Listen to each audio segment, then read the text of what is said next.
Hi guys, నా స్టైల్లో గోంగూర చట్నీ ఎలా ప్రిపేర్ చేయాలో ఇప్పుడు చెప్తాను. గోంగూర చట్నీ మాకు రాదనుకోకండి, నా స్టైల్లో ఒకసారి ట్రై చేయండి.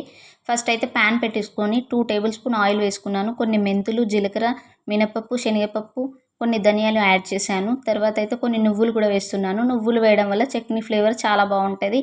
ఇవన్నీ ఫ్రై అయ్యాక ఫుల్ వెల్లుల్లి పొట్టు తీసి వేసుకొని ఇవి కూడా ఫ్రై అయ్యాక కారానికి సరిపడా ఎండుమిర్చి వేసి ఇవి కూడా ఫ్రై చేసేసుకొని పక్కన పెట్టేసుకుంటాను.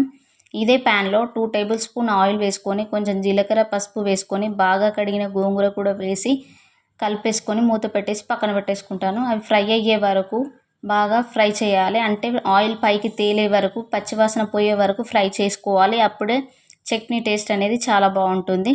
తర్వాత అయితే మిక్సీ జార్లో ఫ్రై చేసిన ఎండుమిర్చి వేసి సాల్ట్ వేసుకొని బాగా మెత్తడి పేస్ట్లా పౌడర్లా చేసేసుకోవాలి. ఇందులోనే గోంగూర కూడా యాడ్ చేసుకొని ఒకేసారి అలా తిప్పాలి, మరీ పేస్ట్లా చేయకూడదు. తర్వాత అయితే పోపు పెట్టేసుకుందాం. 3 టేబుల్ స్పూన్ ఆయిల్ వేసుకొని జీలకర్ర, ఆవాలు, వెల్లుల్లి కూడా యాడ్ చేస్తున్నాను. తర్వాత అయితే ఎండుమిర్చి కూడా వేసేసి కరివేపాకును తుంచి వేసుకోవాలి. అప్పుడే ఫ్లేవర్ కూడా చాలా బాగుంటుంది.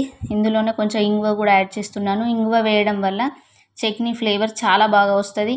ఇవన్నీ కలిపి చట్నీలో యాడ్ చేసేయాలి. ఫైనల్ టచ్లో ఆనియన్స్ సన్నగా తరిగి వేసుకోవాలి. వేడి వేడి అన్నంలో నెయ్యి వేసుకొని తింటుంటే ఆహా సూపర్ ఉంటుంది. నచ్చిందా మీకు? నచ్చితే లైక్ చేయండి, సబ్స్క్రైబ్ చేయడం మాత్రం అస్సలు మర్చిపోవద్దు.